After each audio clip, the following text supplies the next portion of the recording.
Welcome to Unit 3, Lesson 7.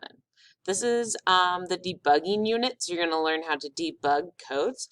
Debugging really just means to find those errors and fix them. It was actually a term that was developed by Grace Hopper. She was in the lab and actually found a bug in a computer, took it out, and it fixed the computer. So that's where the term debugging came from. Okay, so we'll learn to debug simple sequential and event-driven programs. We'll use the debugging process and identify specific best practices for debugging programs, and we'll use the speed slider, breakpoints, and documentation as part of the debugging process.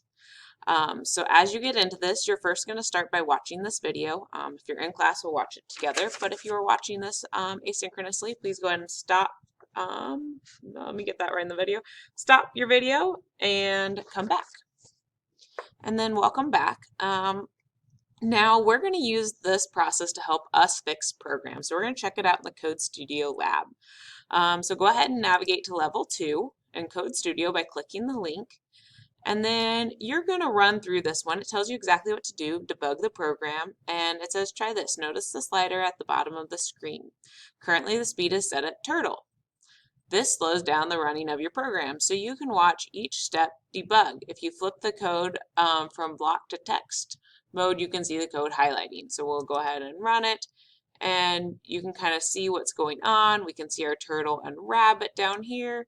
We can speed it up, go faster, slow down. You can see what's going on, and we want to figure out what's going on wrong in that problem. So I'm going to go ahead and let you kind of figure that out, and you're going to do the same on these next bubbles. So as you navigate to bubble 3, you're going to again debug the program. There's something new that's wrong that you need to fix.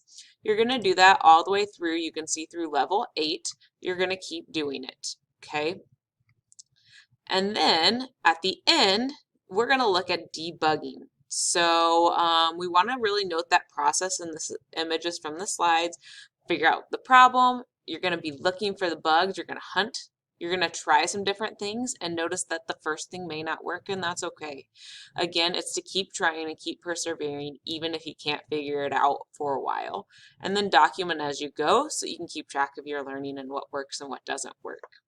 Okay. Then in the end, you want to add these words to your glossary, documentation, and comment.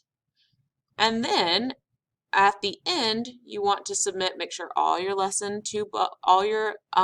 bubbles are complete, and submit a screenshot of that last bubble or copy and paste your answer over. And that's it.